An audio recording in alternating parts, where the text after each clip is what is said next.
We are live. Hi everyone, welcome to MMA UK with me, Danny Bruff. I'm joined with Ian Butlin. Ian, how you doing, mate? You okay? You're all right. Very good, thank you. Not bad. Obviously, we are live, so just got a bit of sorting out to do with this. Get this shared over across to Facebook. How's lockdown treating you, mate? Yeah, it's all right. I'm stuck in the house with 3 girls, so it's enjoyable. They do homeschooling every morning, so I'm woke up by. Do you know this Joe Wicks? You seen his PE with Joe? I did the first week. Oh, did you? Right. Yeah. Well, I get woken up every morning. It's like a stampede of feet downstairs, and it's the girls all doing Joe Wicks. So apparently it's really good, and I've actually said I'd do it in the morning, but we'll see. All right. It's all right. Yeah. Gets you moving. It's just a bit early for me, that. Yeah, but I do like to train first thing in the morning, really. I like to get it done and out the way. So generally when the lockdown's not on, I'm training first thing. So. Well, yeah, and have you been doing quite a bit with you being off? How'd you find, are you still motivated doing it? Are you a bit like, holiday mode? Nah, well, my motivation's more 2 things really. One, try and keep the weight off because I eat a lot. And secondly, just I've got to be able to keep up with the lads. Do you know what I mean? So if I'm coaching and teaching, I can't be going back in the gym when we open up again and getting killed by anybody. So yeah, so that's your motivation. Not to let anyone overtake. So I'm motivated by my ego. Seen when did I last see you? I think it would have been FCC with Jamie Hay. Yeah. Can't remember how he won now. He's not mentioned it. No. It wasn't very memorable, I don't think. Nothing important. So I was actually looking at your record, and I think you've lost by a heel hook back in the day, many moons ago. Taught me a valuable lesson. And my first loss was by a heel hook. So I'd had a few fights, obviously a few out on the record, because they weren't all recorded the same then. I fought on a guy called Rob Hannis, which was like the old, it was called amateur then, but you wore shin pads. It was with headshots on the ground, so it wasn't the semi-pro amateur class C. Right. So that was actually the second fight I did the old style semi-pro first, then did that one, which obviously isn't on the record. And then I'd gone on so I won all my first sort of 5-6 with submission, and then I fought a guy called Kim Hovgaard in the Ultimate Combat World Championship. It's like a tournament, so I'd beat the American guy from Holland who was fighting out of Holland called Mark Duncan. So I beat him with a triangle. So then the next round I went against Kim Hovgaard, who was like Danish submission wrestling champion and stuff like that. And at the time I'd come from a background in boxing and gone into MMA with Les Allen, and I had fairly decent groundwork, which is why I ended up winning for the time anyway, for winning fights for submission. And I had decent boxing, but what I didn't have was the bit in the middle. And that was the wake-up call really for me, is getting into a fight where I think, I'm all right stood up and I'm all right on the ground, and realizing that a huge part of MMA is wrestling. Yeah. So from there, that's why I focused probably a lot on wrestling and leg locks. Yeah, because like I say, I bet you're quite confident back in the day as well, before you started your wrestling, thinking, like you say, you can do anything. Do you know what it is? I've always been confident. When I was boxing, like a box Springler, boxing Cyprus and the Seychelles, and I've always been of the opinion, if I'm fit, if I go into a fight fit and I train hard, I feel like I could run through walls, no one can beat me. The only person that ever beats me is me and my slack dedication. It's not slack dedication, but the fact that I was more dedicated probably to partying than I was to fighting. Are you still like that now? No, I've not had a drink now for 2 years, 2 months. So yeah, I obviously I was pretty bad for many years, maybe 20-25 years. Even from when I was boxing, I was 100% on it, and I think I boxed a long time, and like say got some good international wins, and I boxed at a decent level and felt good. And then the MMA came around 2000, 2001, I started with Les Allen. When I left Les, and I wanted to compete because Les had competed and stuff, and I had that love for it, but he'd already sort of got to the opinion of it's about the training and not the competing. So it wasn't until I actually left his gym that we competed, which ended up being like early 2003.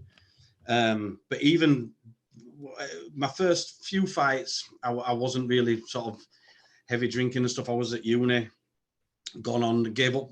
I'd started working and then gave up working to do the fighting full time and open a gym full time, which was like around 2003. And then I just sort of my motivation and stuff after 2003, 2004, 2005.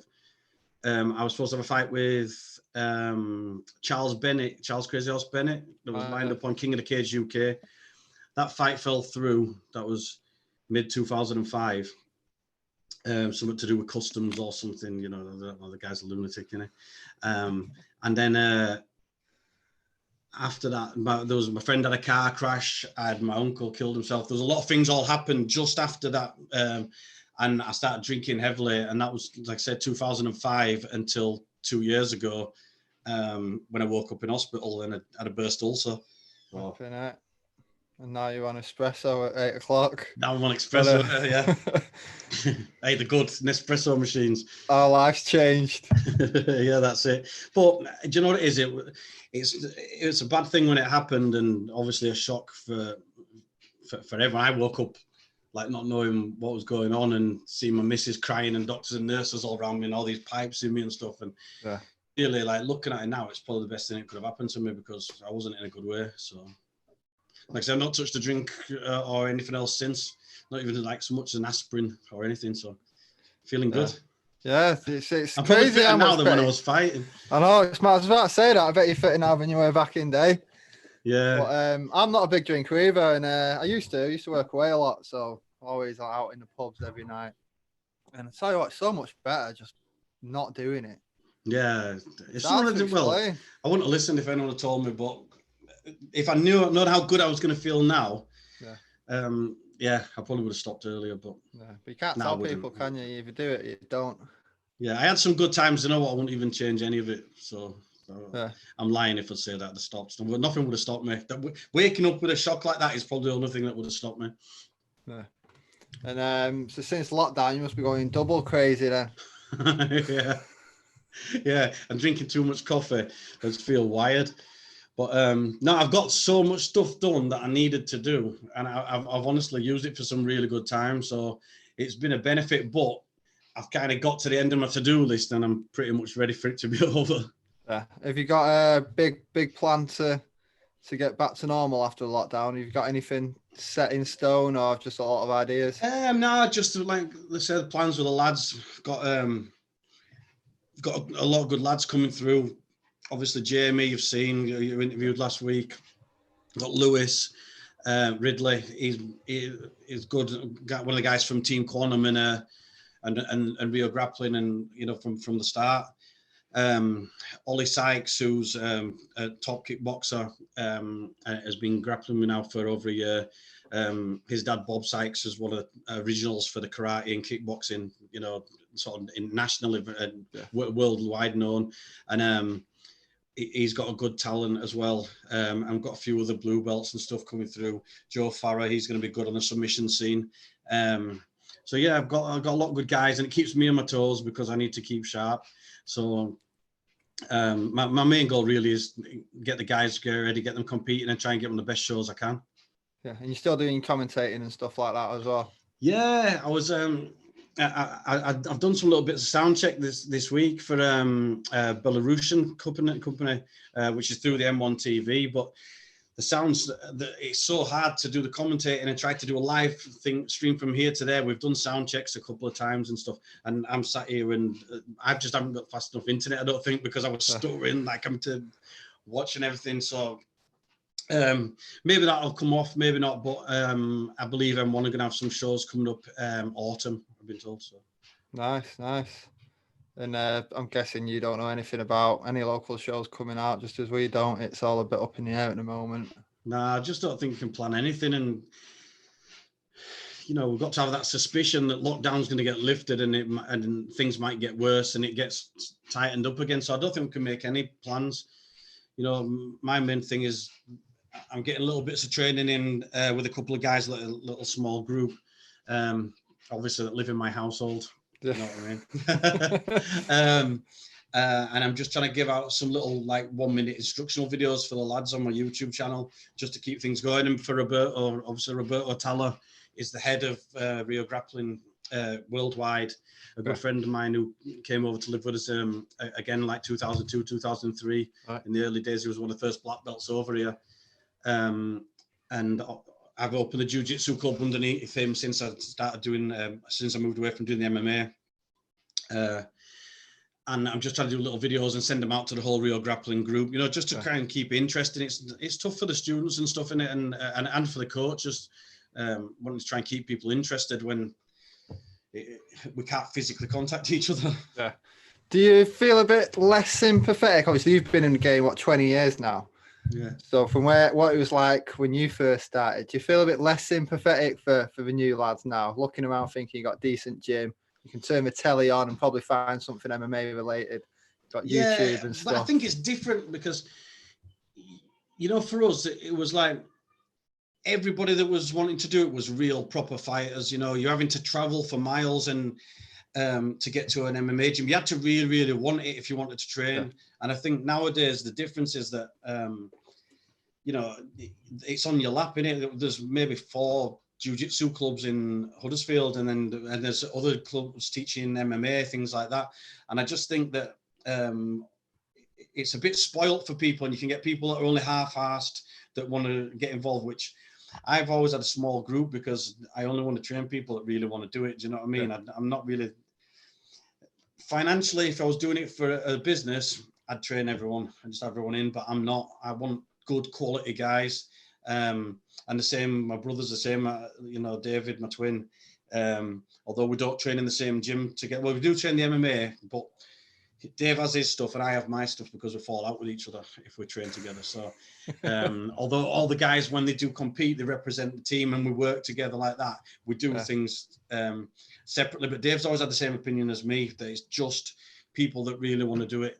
Do you know what I mean? So we've always had maybe smaller groups, not people in just to make up the numbers, to make up the money, but good quality. Yeah. And talk about back in the day. This is random, which I've come across before. You ready for this one? Danny Dyers, deadliest man. Deadliest man. Wouldn't have known that about you. How random is that? Yeah. Well, that was because we were going over to fight in Japan. And Andy Lillis, who was like the boss of Cage Warriors, he was my manager at the time. So he was sorting out all my fights and everything. And what had happened was that I'm friends with Barrington Patterson as well, who was on the first series. Right. And I know a couple of other guys that were on there. So obviously when they've been in touch and stuff, and the producers are asking for people for the second series, our name had popped up a few times. So I got a phone call just saying, look, would you be interested in doing this show? I'm like, yeah, well, it sounds all right. Well, tell me all about it. So they've told us, and I was like, yeah, do you know what? I've got, at the time I was lined up for the M1 to fight in Japan, and Dave was obviously helping the coach in the team. Yeah. As he was the head coach of the England team at the time, so it just fitted well. And he came up, stayed with me for a week, filmed the first bit and bits and bats stuff around Huddersfield, and then came up a second week again. We had a laugh. It was good. Yeah. He's a funny guy. It's weird, like how we talk about it, because it's about 10 years ago now. Same with someone on ITV. Would you believe it? On that as well. And the way we talk about it, it's like it's some ancient, like you're an ancient gladiator fighting, you know, you're ready for tigers to take your head off and stuff. Yeah, well, if you watch the first one I did, a guy called Chris Parkinson did a documentary for BBC. And I did that. That was for a fight I was doing on Cage Rage with a guy called Chin Weerasinghe, who he was fighting out of Elite. I think it was Cage Rage gym he was at. Right. And they filmed me for the documentary, and you can imagine 2004 when that was shown on Look North, it was like, what? You know, and especially when the atmosphere how it got it was in the nightclub in Streatham, you know, in London, the old Cage Rage venue. So it was like proper dark, and dingy, and got this guy smoking and stuff at the side of the cage, you know, all on the video, and it does look just like some, I don't know, some dodgy underground cage fighting thing. Whereas by the time I did Would You Believe It, which I think was maybe 2007 or something, I think Cage Warriors. Think it was that, yeah, well, by the time we did that, I think MMA was quite well known. But there was a big difference between sort of 3-4 years before when we did the Cage Rage one. Yeah. How far do you think it's going to go over in the UK? Do you think we'll end up getting some form of mandatory in schools? Do you think it'll be normal for a lot of lads? Or I'm still having people asking me what MMA stands for. It's got to get past that point. Yeah. I don't know. I can remember, like, say people used to be like, "What is it illegal? Is that legal?" Do you know what I mean? At least now people know it's a proper sport and everything. But the chances of getting it in schools is impossible. I've taught boxing for years, and it's very hard to get boxing in schools and to get passed for safety. The chances of getting MMA and even grappling, I think, are pretty slim. There are little bits of, you know, Olympic sports like judo and stuff you can get away with, but the backwards, aren't they? We tried to get a cage fighting event in Huddersfield for probably from 2004 till we tried to do it with 2005. It was Aaron Chatfield was doing King of the Cage UK. Right. He had it all lined up for the sports centre because obviously I was fighting Crazy Horse and I sell a lot of tickets. Like in England, especially in my own town, it would have been a sellout. So we tried to get that sorted. We'd already tried, me and David tried to get one in 2004, and it was one guy on the council, and he's like the head of something on the council that's to do with sporting events, and he was like, "No way is that happening, no way is that happening." So the event was all done, posters were done, everything, and then he just put a stop to it, cancelled it, and then it was all over the front page. I've been on front page promoting it, and then there was a big picture on the front page of me saying banned. Do you know what I mean? So Aaron had to move the show over to Sheffield then, and then obviously there was all the problems with Crazy Horse. There'd have been a riot if we had sold the tickets here and Crazy Horse hadn't turned up. So probably a good thing. But then about 3 weeks after it got moved away from here, they did arm wrestling contest, and they did have a riot down there. So you know, well, there you go. Arm wrestling is a lot worse than MMA, isn't it? Arm wrestling. Not fancy your chances at being an arm wrestling champion? Nah, I'm not got the size for it. I can arm wrestle all right, but not against them big guys. Have you seen that? Well, we're calling it a new sport where the arms are tied together. And we've got to each other on the side of a podium. No, oh, it's mental. Get YouTube in that after it. We tied our arms together. Danny Rushton, who was the old Coliseum coach and part of the Northern Cartel, he fought Dan Hardy. He is an exceptional arm wrestler. Really, really good. I think if you look on YouTube, you can see a video of him arm wrestling Saul Rogers. I think. He's definitely on Facebook somewhere. I've seen it, and he just kills him. Anyway, so 20 years in the sport, what do you think's been your best moment so far? I was going to say best moment, but you know, you're not dead yet, so I'll say so far. I don't know. There's been quite a lot. You know, I've enjoyed. Obviously, representing England was good. Going out and doing that, I've got some good wins early on. There's loads of good memories, really.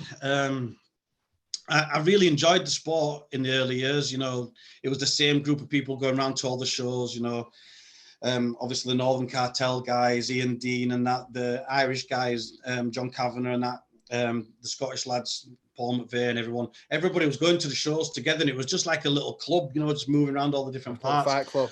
Yeah, that's the bits that I like, and that's my good memories. And you know, as it started to get a bit more of a business, a bit more serious, I didn't really enjoy it as much. But saying that, like the commentating, going away with Ian Freeman, me and Ian Freeman travel obviously away with M1, and we have the best times. M1 is brilliant, you know. Quality fights, really good high level fights, and just the best venues in the world. Yeah. How did you get into that with M1? Well, obviously I fought for M1 in 2009, didn't I? And then I was like sort of being the representative for the team, if there was interviews or anything like that. And then Ian Freeman was working doing the MCing. me and Ian are close, and Ian got me in, starting to do the commentary and stuff as well, because Jimmy Smith and forget the other guy's name, went on to Bellator.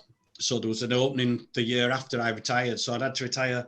I had that fight in America, and I came back, I had 5 fractures in my face. So that was pretty much like, you're going to have to retire. And it just timed nicely with them needing the commentator and me and Ian jumping in. Flipping heck. Is everything all right with your face now? Yeah. Do you know what it was? I went to the dentist because I shattered my tooth through my gum shield. So obviously this was in Kansas. I came back, and that was something like my 41st fight, if I count my boxing and my MMA, and had not been dropped.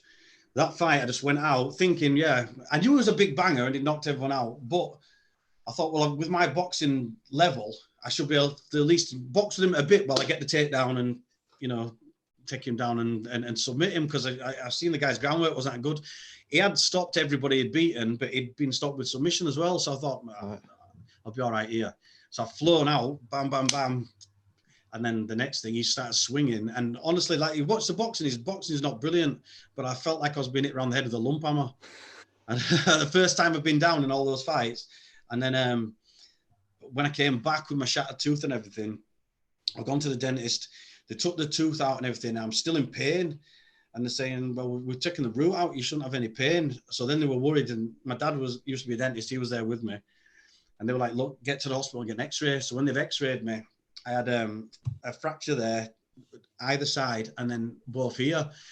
But they were all at various stages of healing. So I'd had these for quite a while, some of them were from that fight. Right. So, but I had no, like, when you're eating food and my jaw's flexing, I used to say, oh, my wisdom tooth's coming through. Well, my jaw was cracked. So that was like the end of it for me. So then from there, I was like, do you know what? Even when I'm training, then I was just wanting to grapple. I'm not going to do any headshots. Yeah.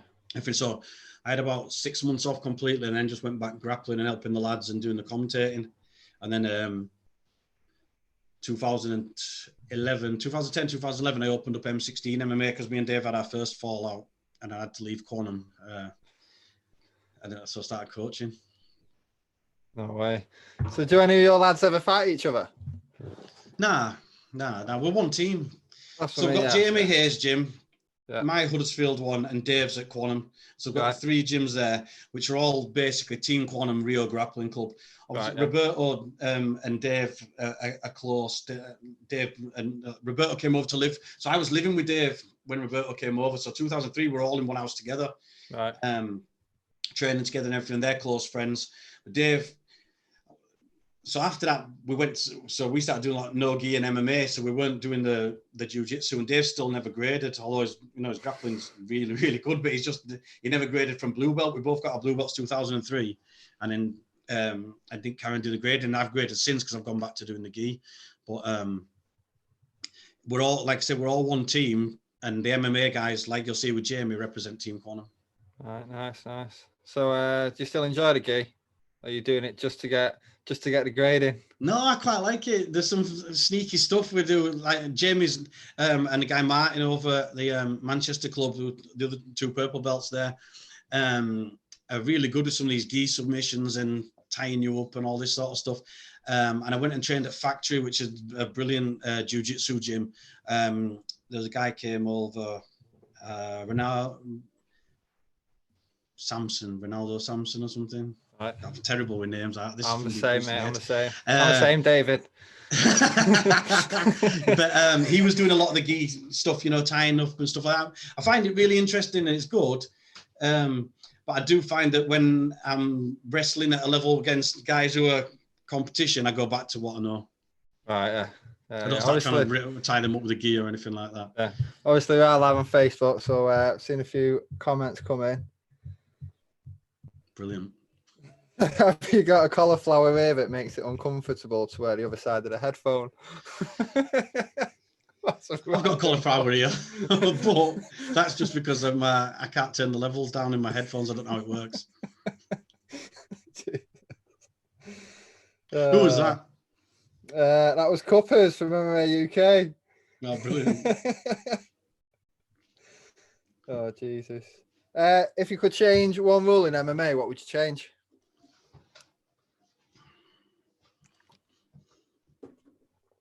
the infamous Peter Knox question, that one. Yeah.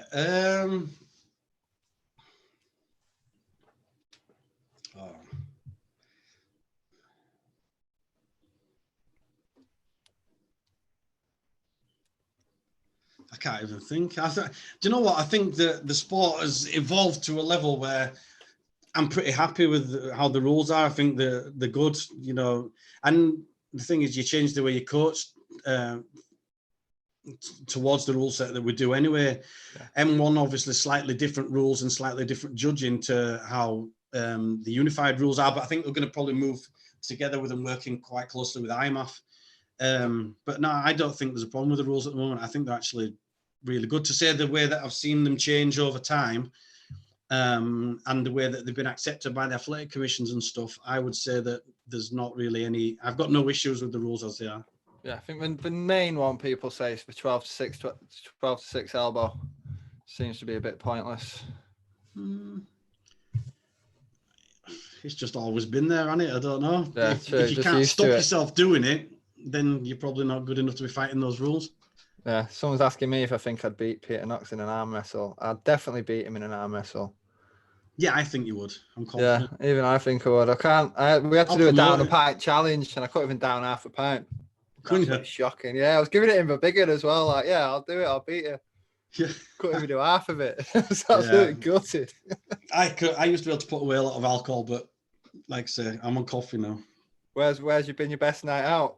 Obviously, you've travelled quite a lot as well, so I bet you've had some. Without a doubt, the best night out that I've ever had was Aaron Chatfield's 40th birthday. I just fought in Japan, and we're out with Rampage Jackson, his barber, who was also a rapper, and we were in Roppongi, which is like the party part of Tokyo. And Rampage and his barber were on the microphone rapping about Team England, and we had the whole club just all over us. And that night will never be beaten. It can't be beaten. There's nothing that could have happened, I don't think. For a party night, don't get much better than Rampage Jackson rapping about you, does it? Yeah, that sounds pretty amazing, to be fair. I don't think I can sort that one, definitely. What would your guess be to where Fight Island's going to be? UFC Fight Island. What's your thoughts on it, and where do you think it's going to be? So there's a UFC event going to be in Ireland? No, a fight. Oh, have you not heard about this? Dana's apparently he's got an island.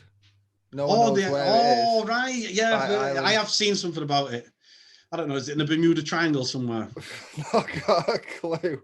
The Outer Hebrides somewhere? Not a clue. That's all we've been told so far. Fight Island. This is the one with Tony Ferguson, isn't it? Has it already been cancelled once? Is it cancelled? Is it definitely happening? This one this weekend's not on the island, it's in America. This one is happening. Who have you got, Tony or Justin? Tony. I just think he's so unorthodox. He's unorthodox but effective. I think he gives Khabib a hard fight, purely on the fact that Khabib's main game is, as we know, is the clinch, tiring people out in the clinch. He just drains the life out of people. Yeah. Tony's going to fire wild strikes. Then he's not going to fight him on the fence because he's happy to go to his back and work from his back, firing in submissions and elbows and stuff from the bottom. And I think he just takes Khabib's bit of a game. I think he gives Khabib the hardest fight of anyone. I still think Khabib will probably get the better of it, but I think it makes for an interesting fight. Yeah. So if you were coaching Khabib on this, what would you be telling him to do? Just do what he normally does. Yeah. He just needs to keep hold of him and not let him drop to his back doing stupid stuff. Control. But Khabib's probably got the best control of it, especially in the lightweight division, easily. But maybe in every division. Once he gets hold of someone, they've got some serious problems. It's like he sucks the life out of them. Yeah. And Frankie's asked, who's the best fighter that you've fought with or trained with?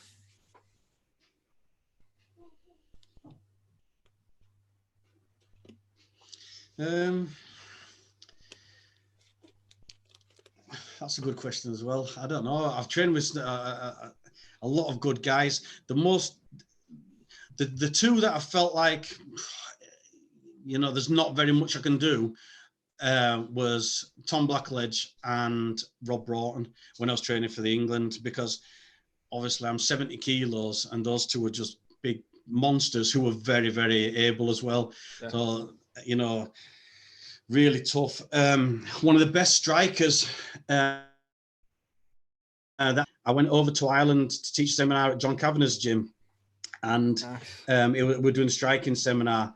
John had been over and done grappling at ours, and I sparred a guy over there. He's one of his coaches now, Dave Roach. Obviously, like back at that time, I had you know, I've got a decent level of boxing. Yeah. I'd done MMA for quite a while, and I sparred Dave, and he was very, very different sort of style to anything I'd done before. And he hit me with a kick in my neck where I felt like I was going to go out, and then it was just on you. But you know, he had a few fights where you could see he was just a monster when he did fight. And I'd say in the gym, that was the one that surprised me the most, because I thought, you know, I'm going to be all right. And I'd have said, you know, if he'd gone through with the opportunities or whatever, he probably would have been the most effective fighter, I thought. Nice, nice. So, you mentioned Tom Blackledge, and I actually saw you on Uncaged TV on Sky. Watched it just after Christmas. How'd you get into that? It was good, by the way. Brilliant. Really enjoyed it. Thank you.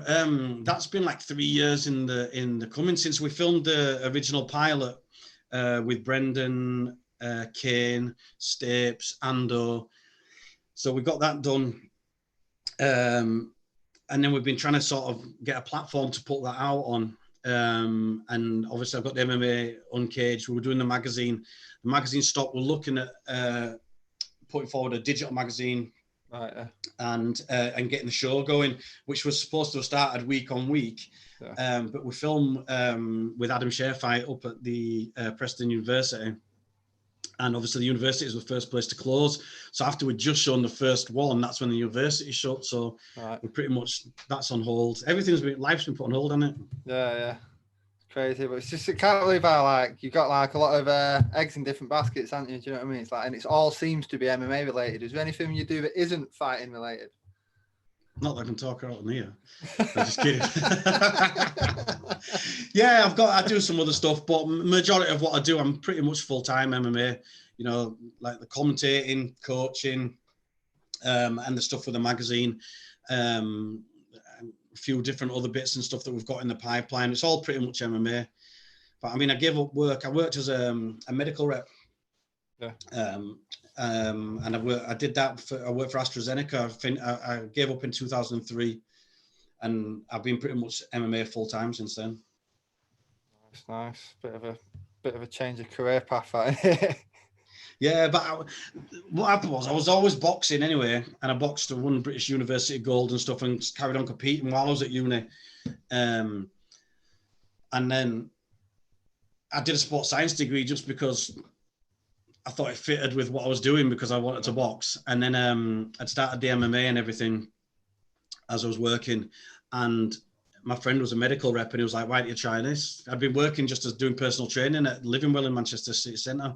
Right. And I was training over at Dragon's Gate with Les Allen. And then because I was living in Manchester, I started training as well at Manchester Ground and Pound with Ozzy Haluk and Rob Mitchell and stuff, just for a bit of extra sparring during the day. And there's some good lads there that were fighting in the early days. So then it was a case of, you know, you're a medical rep, you go and see doctors, and you're the face of the company. I was getting warnings because I was going with black eyes and stuff like that. And so it was a case of just give it up. You know, I reckon I can make a full-time go doing this. We had the quantum kickboxing I was teaching in Salford, and we started doing bits of grappling there as well. The guys from Team Coliseum, I trained at Coliseum. They were there in Chatfield. He introduced me to the guys there for the first time. We would have met him on the SF UK forum. And then we all started training together. And that's how the Northern Cartel started, really, because we had Team Quantum. There was a Team Coliseum, and then we started training. There was the guys at Fighting Chance and Spenner, Neil Hall. So we all started training together. And because there wasn't a lot of people involved in sport back then, and we didn't want to be matched up against each other, and we had like 4 big gyms all training together. So we formed the Northern Cartel, so people knew we were one team. Nice. Like I said, now it's different because you can get fighters everywhere, can't you? But back then there wasn't that many gyms. Who do you think You can't say your own gyms there either. Who do you think the main gym is at the minute with the upcoming talent, apart from yourselves? That's cheating. Like I say, there is a few, but there's a few stand out as well. Who's standing out for you the most at the minute?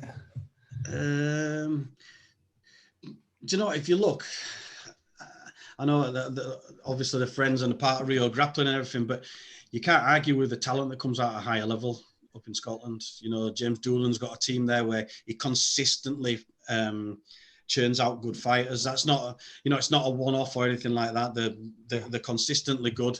And I know there's another friend of mine, but John Kavanagh, again, over in Ireland, you see again, he can put on a show in Ireland, in Dublin, and it can be all his fighters against other guys. He's got, you know, consistently lots of different guys. Stapes the same. I feel like I'm calling out friends, but you know, if you look at them, they've got good quality guys, all homegrown from base, not they've come from anywhere else, and they've built them up to that level. And I think if you can do that on a consistent basis like that, it shows you're a good team. Yeah. What are you looking for when you got new people coming to the gym and like trying to get on your team from amateur or pros? What is it the main thing you're looking for? Do you know what it is? From experience from teaching, like I say, boxing and MMA and now the grappling for such a long time, I've had people come in the gym and they're good. You know, they come in and they pick things up quickly and they do well, and you think, oh, that guy could be a star. And over time, you realize that the guys that are put in the work, and sometimes it's the guys that don't get it easy, that, you know, it doesn't come easy to them. And they're the guys that have got the dedication, the guys who work hard and will just come in and graft. Don't want to be a standout. Don't want to be like the special guy. They just want to come in, work hard and get better. And you find that the guys, when it comes easy to them, come and go. You know, I've got guys where you look at me, you think that guy's going to be a world champion. You know, he's absolutely amazing.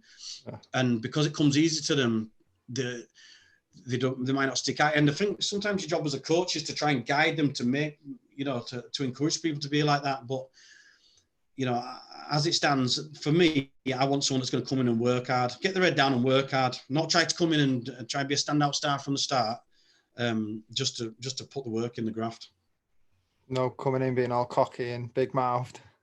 No, we've got one of them in the gym already. I was going to say, I bet that won't last long. Nice.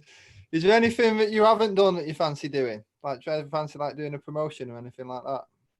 I've done my promoting, and I've done, you know, actual full event. Yeah, well, I promoted Cage Warriors at Barnsley. Right. Nice. I've helped with quite a few of the Cage Warriors. We've had 2 events in Huddersfield at the nightclub once we were finally allowed, Quantum 1, Quantum 2. And I've been involved, I was promoting UCC in Leeds as well. So I've promoted quite a few events, and I put on boxing events and stuff like that as well. So that's not for me. Do you know what it is? I don't like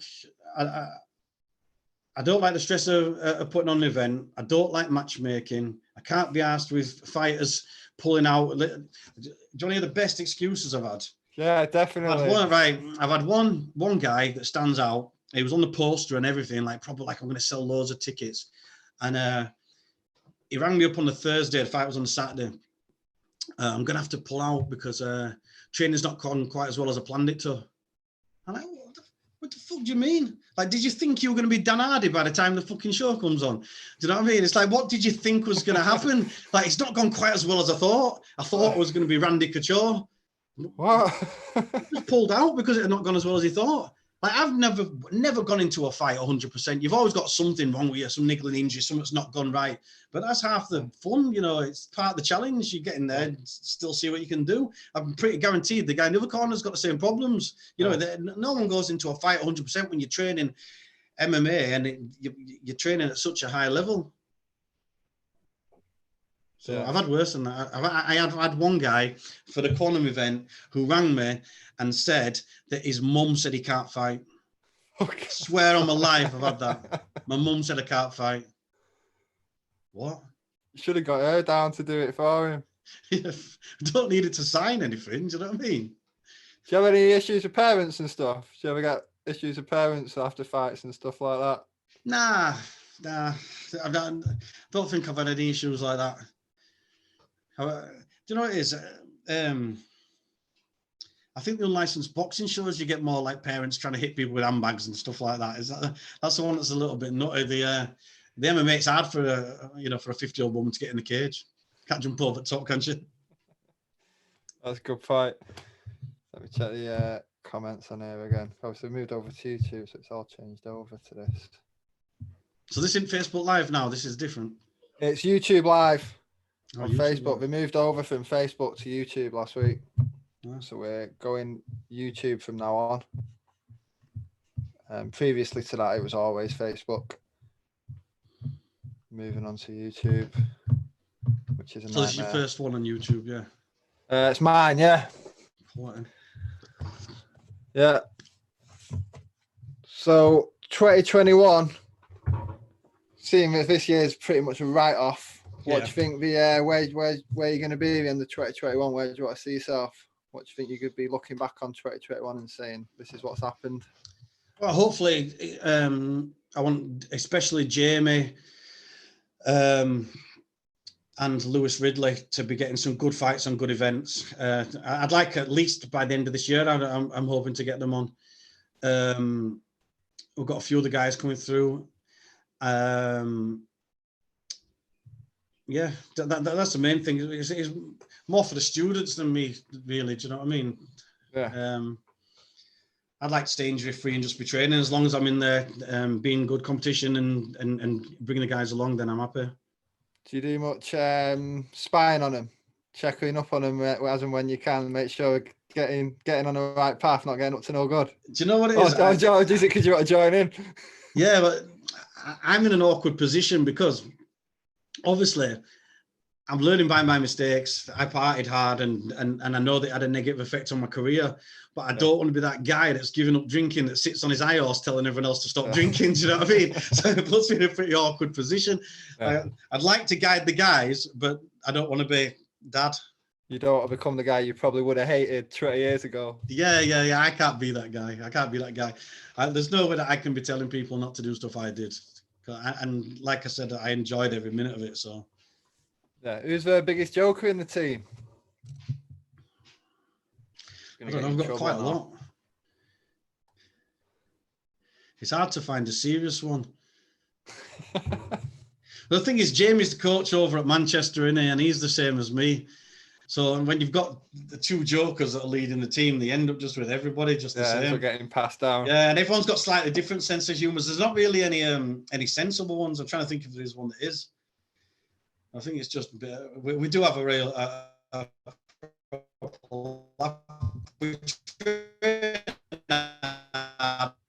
we have a laugh as well, which has always been leaving. Sorry, it's just breaking up there, mate. Yeah, internet's unstable, it says. That'd be no good in Beirut, wherever it is. No, this is the problem I think I had with the Get Richard Branson down here now, get it sorted out. This is Virgin as well. This is supposed to be the fastest internet. It might be yours. Are you Virgin as well? Play him now. I'm on Sky. All right. I'm on Spy. Who's the most famous person you've met then, do you think? Obviously, you've already dropped a load of names. Who do you think's maybe not the most my favourite one, and the one that was like an inspiration when I was growing up, obviously from watching the films and everything, was Jean-Claude Van Damme by far. Nice. So Van Damme out in Moscow, and it's good, you know, like when you're sort of out there, everyone sort of speaks Russian and not many English speaking guys, and you turn around and you've got one that does, and it's your hero. That was pretty good. So yeah, I don't think that one can be beaten, to be honest. What were you doing with him? Sorry. He was over the M1. He was right. So it was me and Freeman and Jean-Claude Van Damme. No way. So, that's quality. I'm surprised you haven't seen the pictures I put up about once a year. No, I've not. It's still one of my favourite pictures. Yeah, that's amazing. Yeah. That's all about the worst. Without getting into trouble. I'm not asked about getting in trouble. You got to say Danny Dyer. No, Danny Dyer was a good laugh. I really enjoyed that. Who was a dickhead? I can't think. I'll definitely tell you. Let me have a think about that. I'll think of that before the end. I'll have thought of someone that I think was a total dick. Boy. Would you ever fancy? Did you ever do any bare knuckle? Nah, I refereed the bare knuckle when they first started. Me and our Andy were doing so when BKB, which is the biggest bare knuckle event, when that first started, there was a guy called Andy Topliff, who was the promoter, and Andy started trying to get it in with the councils and tried to get it sort of decriminalised originally. So we were doing it. It was in the hay bales. So me and Andy were down to referee. But by that point, that was like 2015, something like that. That's when I was pretty much like training once a week, drinking a lot and everything. So I was totally out of shape. I wouldn't have been in any shape to be doing it anyway. Yeah. But I've never had the hands for, like, obviously when you're boxing gloves and stuff like that, and even in the MMA gloves, you're taped up and wrapped up. Whenever I've cracked people and had a proper do without gloves on, I end up breaking my hands. It's not for me. But saying that, it's changed actually since we were first doing it over the last sort of 5 years. And I think this is to get it in with all the councils and to get it down at the O2. And now they wear a lot of padding. So it's actually taped up with padding. So maybe I could have a go there. But, you know, when you look as good as this, you don't really want to be damaging your looks, do you? I've got away with a 40-odd fight career and still kept these looks. Like I say, there's a lot of cuts in the bare knuckle. I don't really get the padding bit because it's either bare knuckle or is it bare knuckle or is it not? No, well, I think from what I've seen, I've not checked any of them and I've not been ringside for the last couple of years or last few years. But the padding, when I've seen the pictures, looks like they're actually padding up the knuckles now. Whereas the original ones we did, there was the padding was like on the back of the hand, but not on the knuckles. Yeah. A question from Joe Farrer. Cheers, mate. How relevant is your sports science degree to the way you coach grappling? Very relevant, I think, to all the way that I coach. I have a specific way that I coach, and I try to put things in a certain way. So whether I'm coaching, for example, if we go back to the boxing, even when I was coaching boxing, and the same way that Andy will as well, when we're doing it, we'll have a look. So basically, if someone throws a left hook at you, you need to be able to block, come back, or 3 or 4 different options from that one shot. In the same way as when I'm grappling, I want people to have 3 or 4 different options from every position they're in. And so the way that I teach is it's sort of positional and then working in, bringing more and more things in. So you've got options. So we'll work on for a month on one position. So if it's in the striking, I would have worked on blocking the left hook and coming back with counters for a month. In the same way with the grappling, I'll work on working from the back position with a seatbelt, for example, and looking at all the different options from there and building up week by week, which is why it suits guys that come and they attend on every single session. But I don't like the guys that are, like I said, like hobbyists that come like once every so often or whatever, because they don't pick up as much and it doesn't work out. Yeah. Does it show as well? Yeah, definitely. Yeah. And the way that I'll structure my classes, so I'll do my teaching, we'll work on sort of positional warm-ups and things like that. So all the stuff is very much sport specific. So the sport specific warm-ups, bridges, hip escapes, things like that. And then I'll work into some techniques, standing, wrestling, that kind of thing. Then we'll focus on 1 or 2 techniques from the position that we're working at on that month.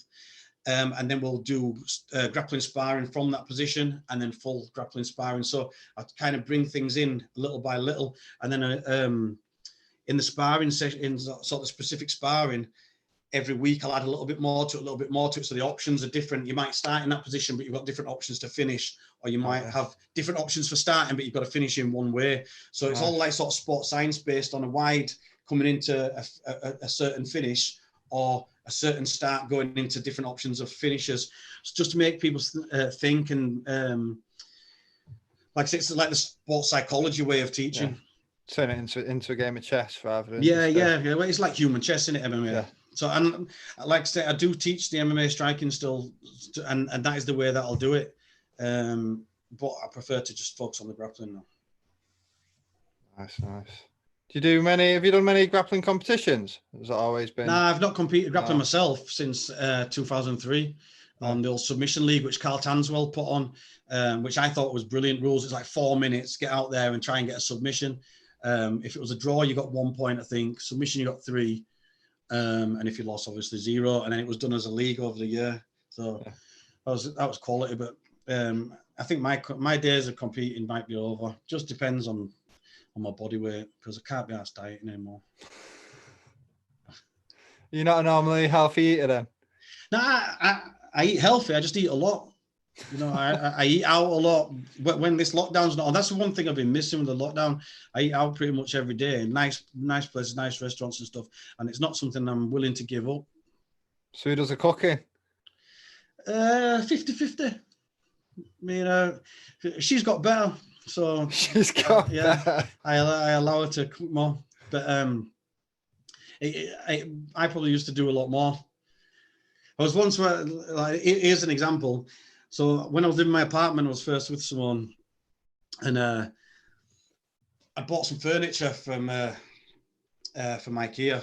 There was a big wardrobe and like this desk, a thin, long desk thing. So I'm trying to build them. I'm going mad. I'm not very good at DIY kind of stuff. Do you know what I mean? So I'm like banging, like fucking, got really, really losing my head. So she's coming. She's like, look, let me do this, and you do the cooking. So I cooked. She ended up building a wardrobe and a desk. Next day, I get a knock on the door, walking up out of bed. Go answer the door, it's police.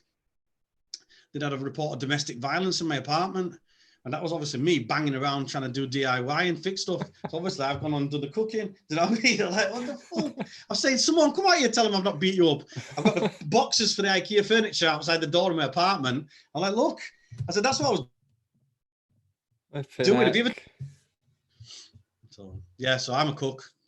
She's good at DIY. She's fixed the printer today. The printer broke. We're doing homeschooling for the kids, so obviously you need a printer pretty bad. The printer's broke. She got one of these little screwdriver things. She's fixed it. I'm going to buy a new one. I'm looking on Amazon thinking, how can I get a quickest printer? And by the time I've done it, she's fixed it. That's shocking. I don't do any cooking. I actually had this discussion yesterday. No, I've been with mine 15 years, and she can count on one hand how many times I've cooked for her. That's brilliant. Hello. Well, I told her I cooked for her on Sunday. I've been playing a game on my phone, and it's counting down to Mother's Day. So I told her, I'm going to cook for you on Sunday. She's going, what's happened? What are you on about? Yeah, what have you done? Yeah. So I'm giving her clues, and she's not getting it. It's Mother's Day. And it's because it's not. It's Mother's Day in America. So I wrote myself into cooking for no. Yeah, you're going to have to do it anyway now, aren't you? Jamie Hayes on. Who's the worst journeyman you have seen in the sport of MMA? That's an harsh question to be calling out, Jamie. Who's the worst journeyman you have seen? Getting political. Yeah, I don't think there is a bad journeyman. Journeymen go there to do a job, don't they? Well, in fact, without a doubt, the worst journeyman, and I don't like to call people that can't answer, but I'd love him to be in front of me now so I could knock his head off. Brad the rapist, Brad Conway, by far the worst. I've seen him go in. Right, so Brad the rapist had a fight with Danny Welsh. Danny Welsh, who was also a bit of a journeyman. Yeah. But it's basically two journeymen fighting each other. And Brad had offered, he was at the time he had some doors and stuff like that. He'd offered to give him some door work in return for taking a dive. And I was supposed to be refereeing this fight. And Brad's like, no, you can't referee, and got our Andy in. I would not have let that fight end. I wanted to see Danny Welsh batter Brad the rapist. But anyway, both pretty shit journeymen. Did you oh, it's gone off.